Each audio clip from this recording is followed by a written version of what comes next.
Yo creo que sí. Uh-huh. En cierta forma, por el viento de Viena. Me ha dicho una persona que estudia climatología que al parecer en Viena los vientos son particularmente complicados. Es decir, que por ejemplo las predicciones meteorológicas en Viena no son capaces de prever el tiempo. No se sabe si va a hacer sol, si va a llover, y hay una cosa muy extraña, que es esto que llaman el Föhn, que es un viento peculiar que está en la zona de Austria, me parece que también en Suiza, que es un atenuante jurídico en caso pues, de homicidio o de otros delitos, porque realmente está demostrado que afecta psíquicamente a las personas y no son responsables de la misma forma de sus actos. La locura viene como metáfora de la locura, no sé si como metáfora, pero sí es una ciudad donde tradicionalmente ha habido muchos locos.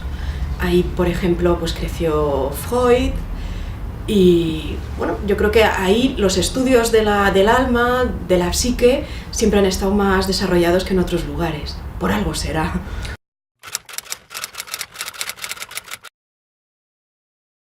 Percibimos el mundo a través de nuestra mente, ¿no? De nuestros prejuicios, de nuestro ambiente cultural, de lo que nos han enseñado, de las expectativas.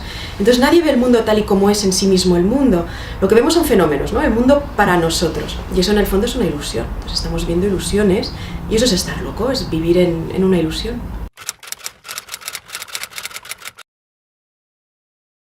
Sí, efectivamente hay mucho de eso. Por una parte está la locura dolorosa, la locura enfermedad mental, la locura que hace sufrir, que es soledad. Y por otra parte, la locura que no es realmente locura, sino que es romper lo que en cierta forma nuestro medio cultural nos impone, ¿no? Que es romper lo que esperan de nosotros, ser libres. Eso es lo que yo llamo volar, que es un poco tomar las riendas de la propia vida, decidir qué está bien y qué está mal, ser libre, realizarse, hacer lo que a uno le llena, buscar el camino propio para la felicidad, porque a lo mejor no es el que han decidido para ti, sino otro, diferente. Entonces eso sí sería un elogio de la locura, pero no de la locura enfermedad mental, sino de eso que dicen, uy, qué loca estás, sino, pues eso, la creatividad, la libertad.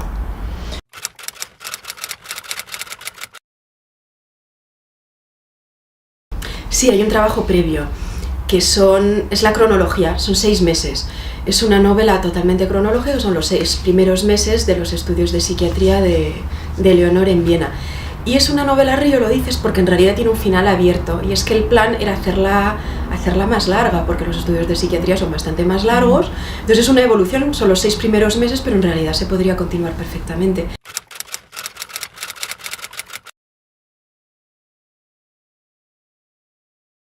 Es un viaje interior.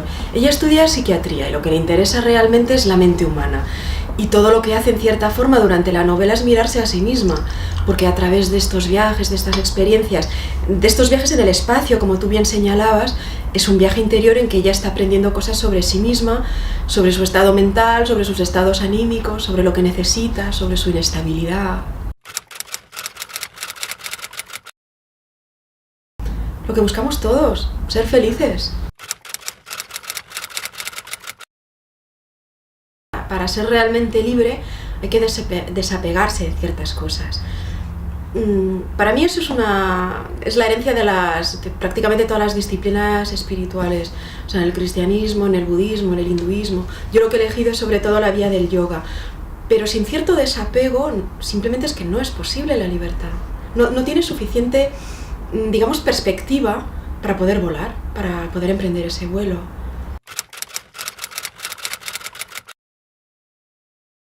Sí, el sexo puede ser redentor, pero no suele serlo, y creo que es un camino peligroso que se puede malinterpretar.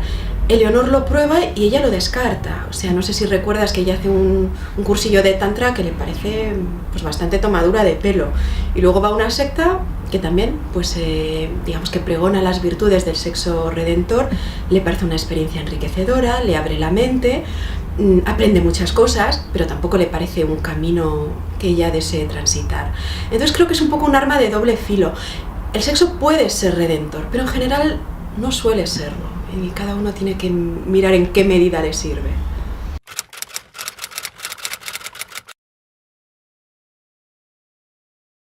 Eleonor al principio es una chica un poquito cuadriculada. Es curiosa, pero es excesivamente rígida, juzga con mucha dureza a los demás, juzga en función de una escala de valores limitada, que ella misma se ve llevada a superar, y los personajes en cierta forma son espejos en que ella se compara y hacen que se vuelva más tolerante. Entonces, si vemos cómo es ella, los contrapuntos son en todos los aspectos. Físicamente, por ejemplo, ella es una chica pues alta, esbelta, atractiva. Vemos a, por ejemplo, otro personaje que es Lyubka, pues no es atractiva, no es alta, no es esbelta, pero sí tiene una tolerancia que no tiene Leonor, una apertura que Leonor no tiene, una libertad que Leonor no conoce, porque Lyubka pues nació en la estepa, en Omsk, es una persona que se ha hecho a sí misma, es una luchadora y es tremendamente libre. Se hace israelí, consigue la nacionalidad, va de aquí para allá, viaja, trabaja, estudia, lo hace todo. Y esa fuerza que tiene Lyubka no la tiene Leonor, esa capacidad de luchar no la tiene, y esa bondad, esa especie de arraigo con la tierra y de capacidad de dar amor, Leonor no la tiene y la tiene que aprender.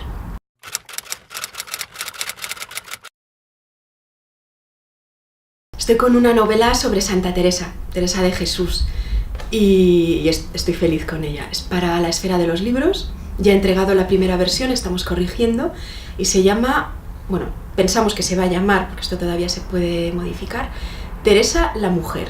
Es una falsa autobiografía de Teresa de Ávila. Es decir, me imagino que Teresa, justo antes de morir, muy enferma, en Alba de Tormes, que ella sabe que le quedan muy pocos minutos de vida, se pone a escribir y por primera vez en su vida escribe de forma totalmente libre. Hay que tener en cuenta que Teresa tiene una obra muy amplia, escribió muchísimo, pero prácticamente todo, o yo creo que todo, lo escribió por orden de sus confesores o de sus directores espirituales, nunca libremente. Y además tenía el problema de la Inquisición, el problema terrible de ser mujer en esa época, el problema de que era la época de la Reforma luterana y tenía mucho miedo a la interioridad, a los éxtasis, a los arrobamientos. Todo eso hacía que ella fuera muy sospechosa de heterodoxa, de bruja, de muchas cosas. Entonces tenía que tener mucho cuidado con qué escribía, no escribía libremente. Entonces un poco el reto del libro era qué escribiría Teresa, que era una mujer absolutamente revolucionaria y moderna, qué escribiría si ya no tuviera nada que temer, porque le quedan pocos minutos de vida y ya no puede perder nada. Si fuera totalmente honesta y sincera, ¿qué escribiría? ¿Le saldría, no sé, a lo mejor resquemores, resentimientos, anhelos, deseos no colmados? ¿Qué diría? Y ese qué diría es el libro.